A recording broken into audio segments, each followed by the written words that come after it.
Assalamualaikum warahmatullahi wabarakatuh, Sobat Misteri Sunyi Mencekam. Untuk edisi cerita misteri kali ini bercerita tentang seorang wanita yang mana suaminya setiap malam Jumat selalu berubah jadi monyet.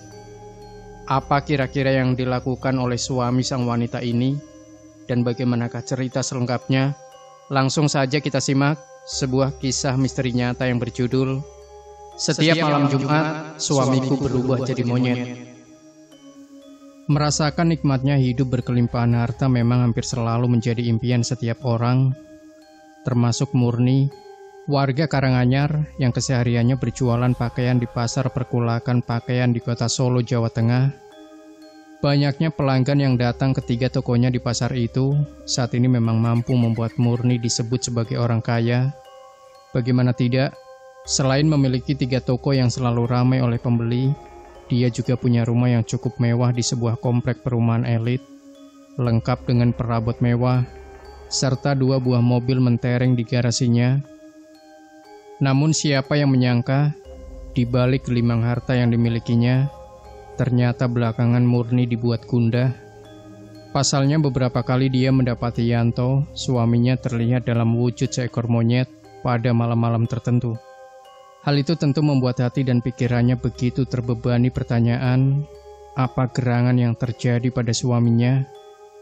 Terlihatnya sang suami dalam wujud seekor monyet berawal dari cerita Roni, anaknya, yang mana pada suatu malam, tiba-tiba saja dia mengalami tindihan, dan keesokan harinya, dia bercerita kalau semalam baru saja melihat ada seekor monyet besar yang mengelus-elus kepalanya. Anehnya, monyet itu mengenakan kacamata dan baju ayahnya, sehingga dia kaget dan berusaha berontak. Namun dalam proses antara sadar dan tidak itu, Roni memang tidak mampu berbuat apa-apa selain hanya menatap wajah sang monyet dengan penuh ketakutan. Kejadian yang dialami Roni bukan 1 atau 2 kali, tetapi sudah berkali-kali, terutama pada malam-malam tertentu. Semula Murni memang tidak pernah menanggapi serius apa yang dialami Roni. Dia menganggap bahwa anaknya sedang bermimpi. Namun, karena kejadian itu terjadi berulang kali, akhirnya dia mulai curiga. Karena itulah, pada suatu saat dia berusaha untuk membuktikan cerita itu. Tepat malam Jumat, di mana Roni biasanya mengalami tindihan, Murni berusaha untuk tidak tidur. Beberapa kali Yanto suaminya menegurnya. Dia cuma mengatakan kalau belum mengantuk, dan untuk itu dia berusaha menonton televisi hingga larut malam.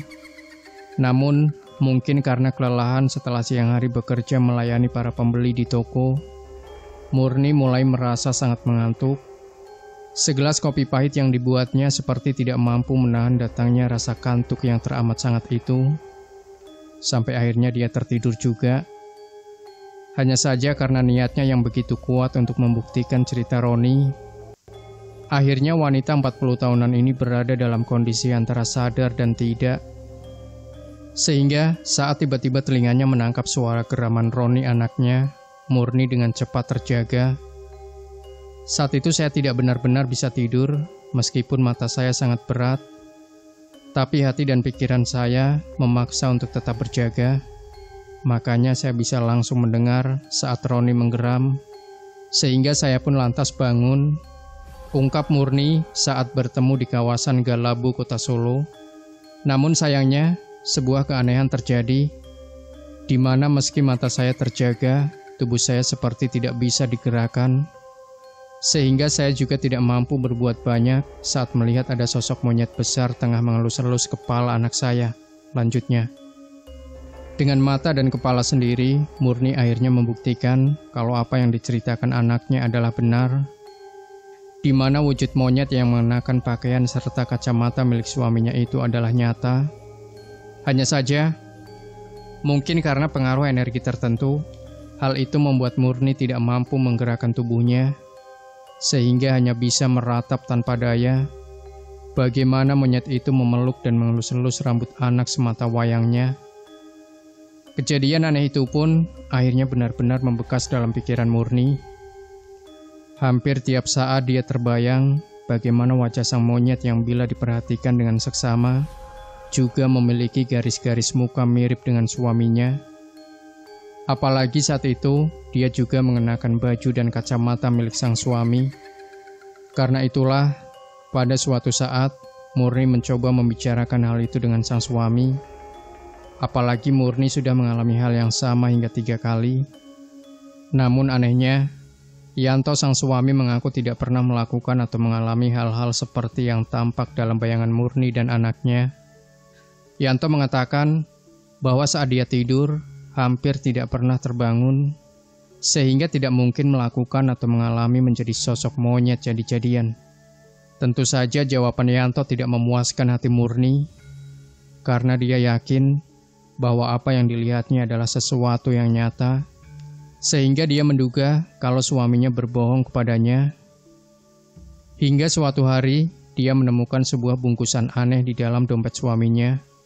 Saat itu, secara tidak sengaja, saya merapikan celana suami saya, tapi tiba-tiba dompetnya jatuh dan terbuka, dan dari dalam dompet itu terlempar sebuah bungkusan kain putih lusuh, yang di dalamnya saat saya buka, berisi selembar kecil kulit binatang dan berbulu panjang. Saya pun lantas menanyakan ke suami saya, benda apa itu? Dan suami saya mengatakan, kalau benda itu jimat yang didapat saat melakukan ritual di sebuah gua di daerah pantai selatan Yogyakarta, ungkap Murni. Ya, Murni memang tahu kalau suaminya memang pernah mencoba untuk menjalani tirakat tertentu di pantai selatan. Hal itu dilakukan setelah beberapa waktu lalu dia sempat hampir bangkrut karena penjualan pakaian di tokonya mengalami masalah. Bahkan jangankan mendapatkan keuntungan, untuk bisa mengembalikan modal saja dia tidak sanggup. Sehingga dalam sebulan, dia bisa mengalami kerugian hingga puluhan juta. Yang mana hal itu membuat rumahnya terpaksa harus dijual demi menutupi kebutuhan dana.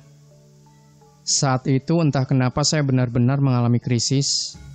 Banyak tagihan yang macet, dagangan juga tidak laku, sehingga saya sampai kesulitan untuk membayar kredit di bank. Sampai rumah peninggalan orang tua terpaksa saya jual untuk menutupi masalah keuangan itu. Karena itulah berbagai upaya kami lakukan, termasuk datang ke orang pintar. Tapi sepertinya semua masih buntu, dan kondisi keuangan kami semakin hancur. Kenang Murni sambil matanya berkaca-kaca. Hingga suatu ketika, Yanto berpamitan akan pergi ke sebuah gua di pantai selatan. Kebetulan Murni lupa dengan nama gua itu, sehingga dia juga tidak tahu di mana tepatnya lokasi gua tersebut. Saat itu Yanto berangkat bersama salah seorang temannya yang bernama Denny, warga Masaran. Yanto dan Denny sendiri sudah kerap pergi ke berbagai tempat-tempat untuk melakukan ritual. Karena semasa masih menimba ilmu di sebuah pondok pesantren, keduanya suka memperdalam tentang ilmu kebatinan, sehingga Denny memperdalam ilmu tersebut. Mereka berdua mencoba menerapkannya dengan menjalankan berbagai ritual di tempat-tempat yang dipandang keramat. Dan sejauh ini, hal itu dipandang cukup efektif untuk ikut mendongkrak kesuksesan bisnis yang dijalankannya. Karena itulah, Murni tidak pernah menghalangi apa yang menjadi salah satu kegemaran suaminya itu, termasuk saat memutuskan pergi ke gua di pantai selatan. Namun agaknya, inilah awal mula dari berbagai kejadian aneh yang dialami Murni. Dari cerita yang disampaikan Yanto, usai menjalankan meditasi selama 3 hari di gua tersebut, di hari yang terakhir, Yanto mengaku bertemu dengan sosok perempuan cantik. Yanto sempat terpikat saat perempuan itu merayunya, namun dia berhasil meredam gejolak birahinya hingga tidak menuruti ajakan perempuan itu. Yanto memang berusaha sekuat tenaga untuk menolak ajakan perempuan cantik itu, sebab ada keyakinan bahwa saat seorang pelaku ritual terjebak dalam dorongan birahi dan kemudian berhubungan dengan sosok perempuan misterius, maka otomatis ritual yang dijalaninya selama ini akan gagal. Dan dia akan menjadi budak dari sosok wanita yang tak lain adalah makhluk bangsa jin. Usai gagal merayu Yanto, perempuan cantik misterius itu tiba-tiba hilang. Dan bersamaan dengan hilangnya perempuan itu, di hadapan Yanto tiba-tiba tergeletak sebuah bungkusan kain putih yang sudah tampak lusuh. Yanto sempat tertegun dengan keberadaan benda itu, sampai akhirnya dia seperti mendapat bisikan agar mengambil benda itu dan disimpan sebagai jimat. Yanto pun menuruti bisikan itu, diambilnya bungkusan berdiameter sekitar 5 x 5 cm itu, dan kemudian dibukanya. Di dalamnya terlihat selembar kulit binatang kering yang masih ada sisa bulunya yang melekat. Entah kulit binatang apa itu, warnanya abu-abu agak kecoklatan, mirip warna bulu monyet. Di atas lembaran kulit itu terdapat raja, sedangkan bersama kulit binatang itu, di dalam bungkusan kain tersebut juga terdapat bunga kantil yang telah mengering serta sejumput darah. Suami saya sempat ragu saat akan membawa benda itu, namun temannya yang sudah menemani ritual selama 3 hari mencoba menjelaskan bahwa dia harus membawanya. Temannya menjelaskan bahwa benda itu adalah hasil dari proses ritual yang dijalaninya, sehingga tentu di dalamnya terkandung jawaban dari harapan yang selama ini dipanjatkan. Karena itulah akhirnya suami saya membawanya pulang, terang murni. Dan agaknya proses ritual yang dijalani Yanto memang benar-benar membuahkan hasil. Tepat 7 hari setelah dia pulang dari gua itu, tiba-tiba saja pembeli yang datang ke tokonya langsung membludak. Pesanan pun melonjak tajam, sehingga sedikit demi sedikit kondisi keuangan Yanto dan Murni kembali sehat.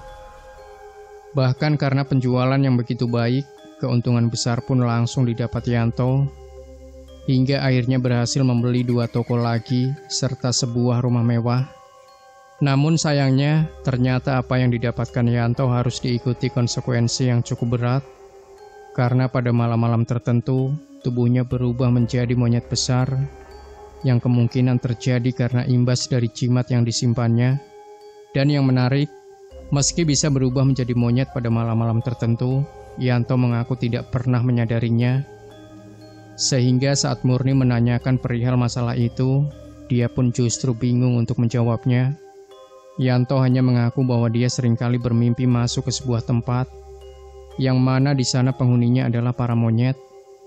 Namun anehnya, monyet-monyet itu bisa berbicara layaknya manusia. Saya tidak tahu apakah yang dialami suami saya itu adalah konsekuensi dari apa yang dilakukannya selama ini. Saya juga tidak tahu apakah ada sesuatu yang disembunyikan terkait prosesi ritual yang dijalankan di goa itu, hingga dia harus mendapatkan konsekuensi seperti itu, ungkap Murni. Saya sempat takut mendengar cerita suami saya itu, terlebih setelah saya melihat sendiri bagaimana tubuh suami saya berubah jadi monyet. Saya takut kalau dia nantinya akan benar-benar jadi monyet saat akan meninggal, pungkas Murni dengan tatapan mata kosong. Demikian Sobat Misteri Sunyi Mencekam, jangan lupa berikan komentar Anda, like, share video ini, subscribe channel Sunyi Mencekam, dan nantikan terus cerita-cerita misteri terbaru dari kami. Wassalamualaikum warahmatullahi wabarakatuh.